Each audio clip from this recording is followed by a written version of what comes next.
Da, a sosit și acel moment. Știi care e momentul acela? Florin se va ocupa de această mică problemă și anume trebuie să-i acord puțină iubire și bărcii mele zilele acestea. El zice că termin astăzi, mă îndoiesc că o să termine astăzi. Dar, ca să înțelegeți, turnul ăsta de baterii trebuie să dispară înăuntru în barca mea. O să punem range extendere, un range extender de 12 volți. Mai urmează să punem unul de 36 de volți. Ce să facem asta? Le arăt cu ce se face asta. Fără asta. A adus sculele semi-profesionale. Ce ai zis?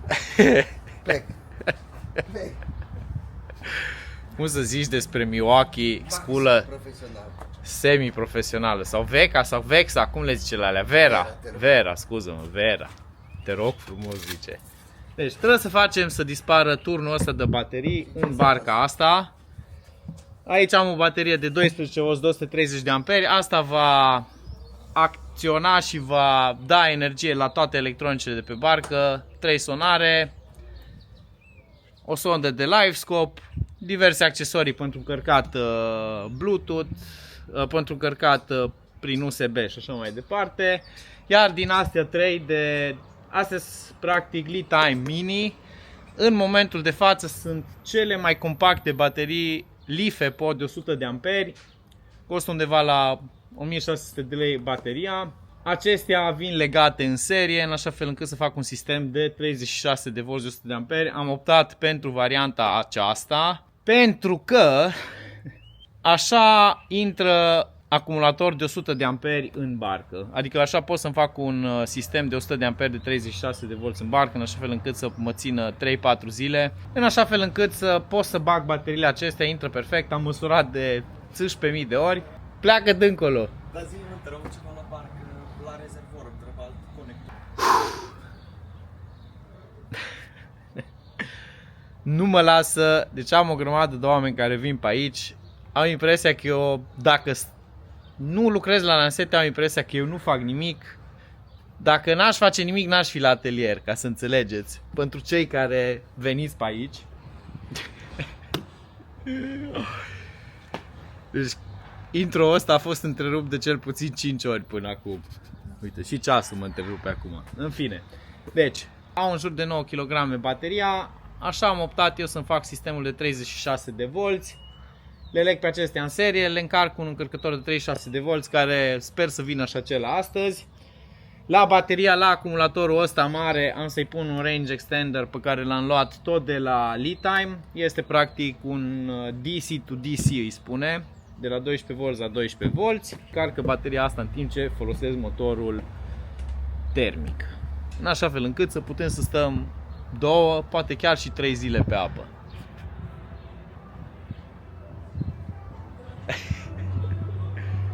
Și forța Florin, am vândut-o un acumulator Rebel Cell de 36 de V 70 de amperi. Într-adevăr este cel mai compact și ușor acumulator de litiu de 36 de volți în momentul acesta de pe piață, dar în același timp costă și foarte mult. Practic de banii cu care am reușit să vând acel acumulator SH și care a fost cu mult mai ieftin decât ar fi să-l cumpăr de nou, am cumpărat toate chestiile astea să le pun în barcă, deci o să am în consecință și range extendere sau DC to DC care îmi vor încurca bateriile în timp ce folosesc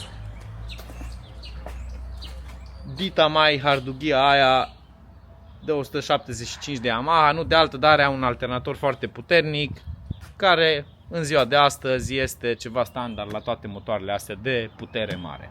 Haideți să vedem ce facem, cum le bag, cum o să le folosim și dacă am suficient loc în barca, în semi-titanicul ăsta, în așa fel încât să le fac pe acestea să dispară, să nu le mai văd decât atunci când le caut expres. Țineți aproape, aici Andrei Sava, puțină iubire și la barca mea. Zice Florin că aici trebuie să le explici la oameni. Bun, hai. N-are nimic. Aici am aruncat gunoiul din barcă.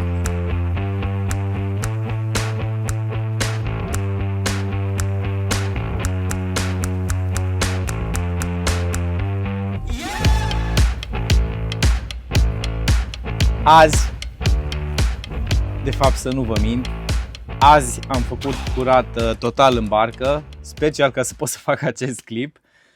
Dar săptămâna aceasta care a trecut, care este începutul lui aprilie, am pus ultimul șurub înapoi la barcă după ce am desfăcut-o aproape pe toată pentru a-i face ultimele upgrade-uri, cum vreți voi să-i spuneți, în așa fel încât să fie o barcă cât mai autonomă, să pot să mă duc să stau 2-3 zile cu barca fără să trebuiască să ies la mal, să pot să dorm pe barcă, să fac un grătar pe barcă, în așa fel încât să mă simt bine, să nu mă stresez sau să mă agit că o să rămân fără acumulatori.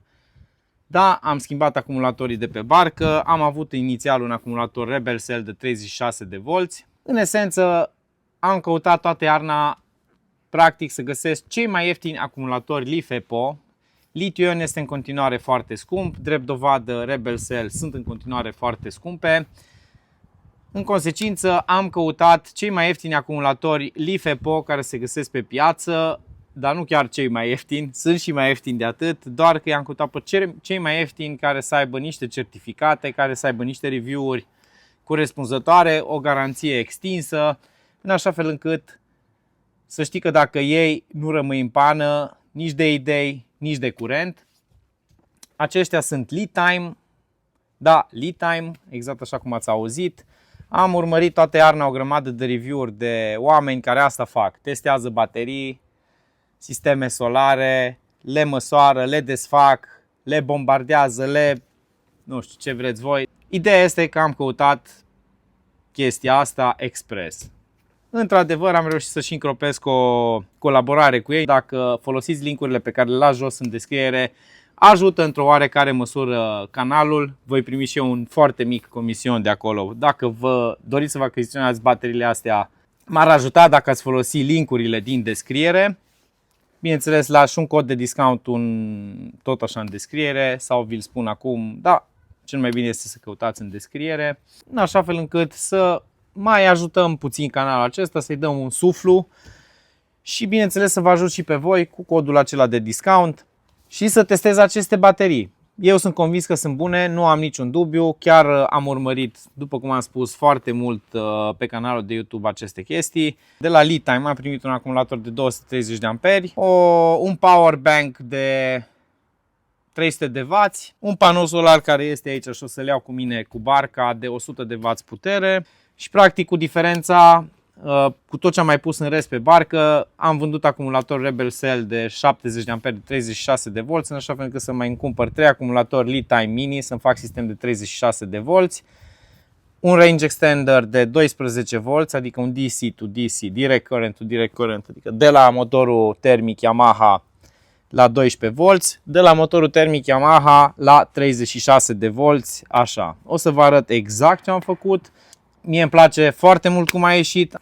Pentru sistemul de 36 de volți am pus inclusiv un indicator care să-mi arate voltajul, temperatura dacă este cazul, cât este de încărcată sau de descărcată bateria, consumul, cu cât se încarcă, deci îmi afișează absolut tot. N-a fost atât de greu de montat, a fost mai greu a fost să găsesc spațiu și loc să pun toate aceste lucruri. De aceea am optat pentru Lead Time Mini de 100 de amperi, pentru că mai îmi rămânea spațiu în compartimentul acesta care este la picioarele mele, în așa fel încât să mai pot să pun și alte chestii. Ce am mai făcut la barcă, dacă tot am desfăcut-o și am mai tras niște cabluri, am mai schimbat niște cabluri de rețea pentru că în momentul de față folosesc două Garmin EcoMap Ultra 2 pe care totuși am preferat să le leg în rețea prin cablu, direct între ele, fără să le mai leg la nodul de rețea. Pentru că dacă le leg la nodul de rețea și este legat și un GPS map la nodul de rețea, nu comunică între ele din cauza că sunt două sonare cu sisteme diferite de operare. Așa că sistemul GPS Map este cu LiveScope-ul și cele două sonare le-am legat împreună pentru următorul motiv și anume faptul că pe cel din față harta se updatează ceva mai greu decât ceva mai încet din cauza că este conexiunea wireless și am preferat totuși conexiunea hardwired pentru că atunci toate lucrurile se întâmplă instantaneu. Am reinstalat, dar acum permanent, deci nu mai trebuie să-l dau jos, rotatorul de LiveScope Smart Vision Plus, pe care vi l-am arătat și în clipul anterior. Găsiți sus și jos în descriere linkul către clipul anterior, unde vorbesc mai multe despre acest rotator de la Smart Vision. Mai am un singur cablu care a rămas la liber prin barcă și nu l-am mai rutat pe niciunde, pentru că sonda de la LiveScope încerc și fac în așa fel încât să pot să o folosesc și pe barcă și pe caiac. În consecință este singura chestie care nu mai este băgată pe undeva prin barcă. În rest am făcut în așa fel încât să fie cât mai curată barca, cablurile să nu se vadă. Normal că în anumite compartimente, pentru că sunt foarte multe electronice pe barcă, sunt cabluri foarte multe adunate la un loc, nu ai cum să faci altfel, dar important este ca ceea ce se vede să arate măcar curat. Nu poți să le organizezi în barcă ca și în mașină, decât în momentul în care construiești barca de la zero, știi exact toate electronicele unde vin puse, nu le mai muți, nu le mai schimbi și atunci poți să faci sistemul de cabluri electrice, de rețea și de tot ce vreți voi din barcă se pot face exact ca la mașină, și anume să arate frumos și pe interior și pe exterior. Altfel, dacă schimbi, de exemplu, sonarele odată la 2-3 ani, mai schimbi un motor electric, mai schimbi o ceva, trebuie să ți le organizezi în așa fel încât să poți să schimbi aceste lucruri în viitor, ceea ce înseamnă că nu poți să le pui permanent acolo, adică trebuie să poți să scoți cablurile afară, să le bagi înapoi, care nu este un lucru neapărat plăcut și este un lucru care durează foarte mult. Ceea ce foarte puțină lume înțelege este că atunci când lucrezi la o barcă, nu este neapărat dificil să lucrezi la o barcă. Problema este alta. Problema este că munca este una migăloasă, foarte migăloasă, și orice chestie faci durează foarte mult timp. Deci pur și simplu durează foarte mult timp. Nu este neapărat greu, nu este... Nici nu știu ce exemplu să vă dau. Dacă vă spun că mi-a luat să înșurubesc 2 șuruburi aproape 3 ore, probabil că nu o să mă credeți, dar așa am pățit. Practic, am dus barca la ultimul nivel, practic barca este gata, sper să nu se întâmple cum am pățit cu cealaltă barcă, și anume să o vând. Nu vreau să vând această barcă, îmi place foarte mult, este barca cu care vreau să rămân, cu care vreau să ies cu familia la pescuit, cu care să ies în natură, nu vreau să mai schimb barca. Deci teoretic acum este în stadiul în care mi-am dorit să fie de la început. Teoretic, știți voi de ce spun teoretic nu mai trebuie să îi fac nimic decât să ies cu ea la pescuit. Dar pentru asta, pentru că am vrut să petrec câteva nopți pe apă, să nu trebuiască să mai iau acumulatori în plus aiurea cu mine, pentru asta am făcut în așa fel încât să pot să încarc acumulatorii de la motorul acela din spate. Motoarele moderne din ziua de astăzi au niște alternatoare foarte puternice și te ajută foarte mult să poți să-ți încarci bateriile și electronicele de pe barcă. Bun, gata cu vorbăria care nu cucerește România. Haideți să vă arăt ce am făcut aici. Și în primă fază vom face așa. Este singurul lucru care nu mi se pare că arată atât de frumos, pe care l-am făcut aici. Deci încărcătoarele, vă recomand cu încredere să folosiți încărcătoarele de la Victron. Chiar insist pe acest lucru. Sunt cele mai bune, de departe cele mai bune încărcătoare. Pentru bateria de 36 de volți nu am avut altă opțiune decât acest încărcător pe care îl doriți aici. La acest încărcător, vedeți cât de adânci sunt aceste canale în care se bagă șuruburile. Da? La încărcătorul ăsta m-am chinuit să înșurubesc 2 șuruburi de mei și pe nas. Și acolo sunt practic 3 baterii Li-Time. Am pus niște bureți ca să nu sară în sus și în jos pe aici prin barcă. Le-am asigurat cât de bine am putut. Aici, într-adevăr, cablurile nu arată spectaculos de bine. A fost destul de greu să organizez câte cabluri am avut de pus aici. Iar indicatorul, după cum vedeți, arată așa cum arată aici. Bateria este încărcată, a fost la 100%. Și cea de sus, acesta este indicatorul pentru bateria de 12V, care este aici în spate. Am pus un extensor aici, o extensie, ăsta e un port Anderson, o priză Anderson de 50 de amperi. Aici am un switch pe care dacă îl pun sus e deconectat tot. În poziția actuală, și anume poziția 1, funcționează bateria care este aici în spate, care este un lead time de 230 de amperi. Dacă îl poziționez în jos, și anume pe poziția 2, va funcționa cu bateria care este conectată aici în caz că am nevoie de, ce știu eu, de mai multă putere sau chestii de genul acesta. Uite aici. Și să ne coborâm sub consolă. Să vă arăt ce este și aici. Avem așa, odată încărcătorul de la Litime, care funcționează cu baterii de calciu, baterii AGM Gel, baterii TLA, nu știu ce sunt baterii TLA, și baterii LiFePO. Deci asta funcționează, încarcă și baterii LiFePO și de oricare alt tip de baterie ați mai putea să aveți. Litiu-ion nu funcționează cu litiu-ion.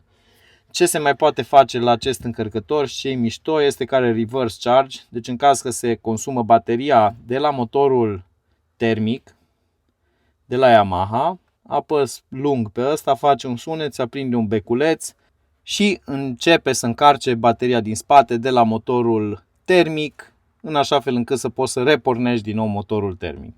Nu se știe, se poate întâmpla, poate să fie bateria mai slabă, se pot întâmpla diverse astfel de chestii.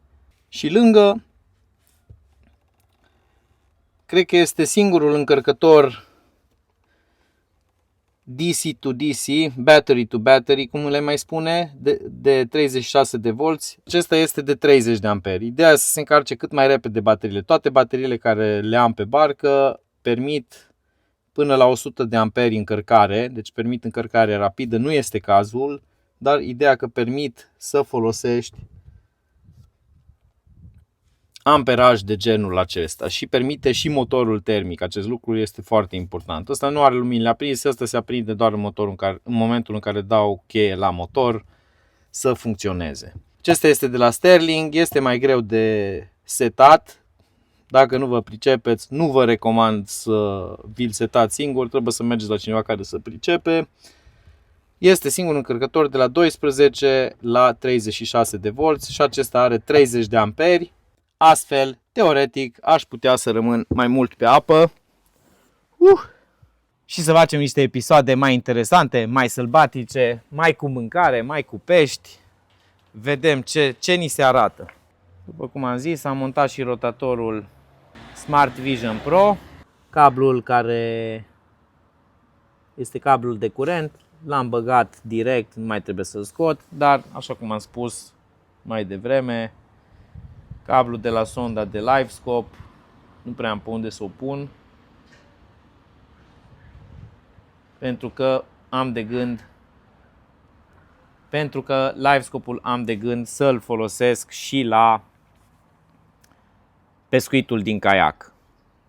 Am testat-o, sistemul funcționează, ceea ce nu poate decât să mă bucure. Haideți să cobor în așa fel încât să vă arăt ce am făcut și la rotatorul acesta de la Smart Vision, pentru că nu am vrut să folosesc măciuca.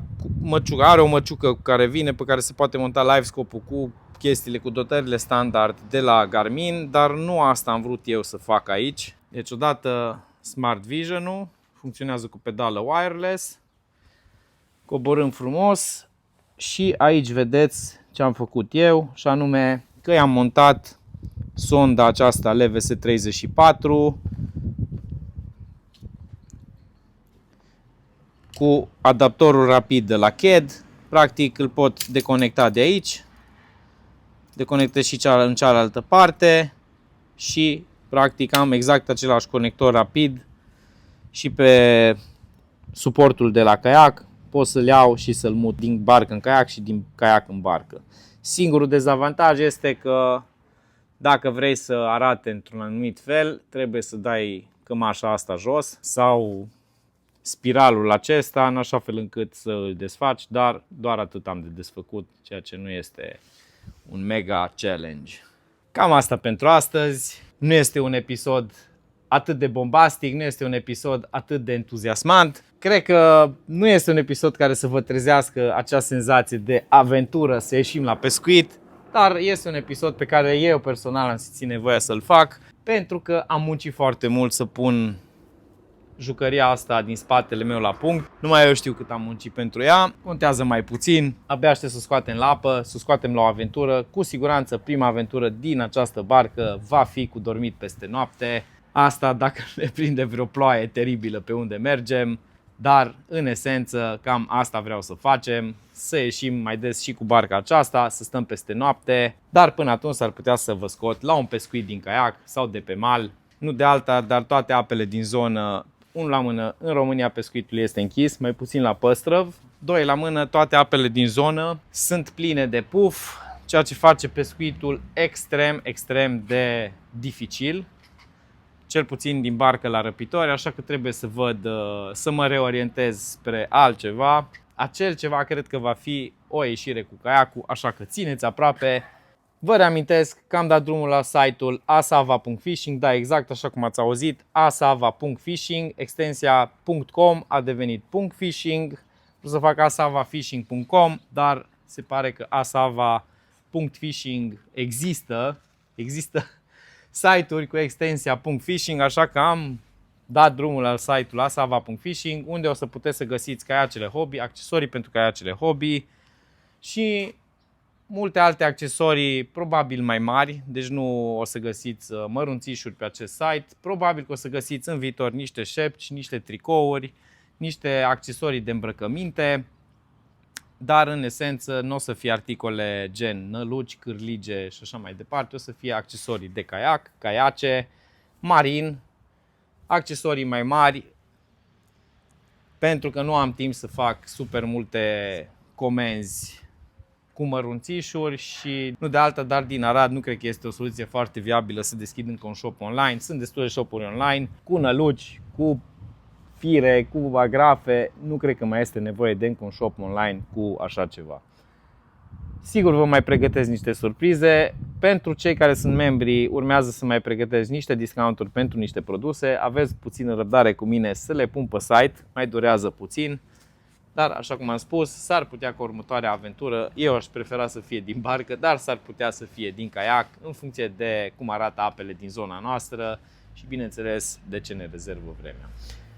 Sper că v-a plăcut și acest episod, a fost un episod de atelier, ca să zic așa, mai mult informativ decât orice altceva. Pentru cei care doresc acumulatori LiFePo, nu uitați, folosiți linkul din descriere, ar ajuta acest canal, obțin un mic procentaj din vânzările care sunt de pe linkurile din descriere.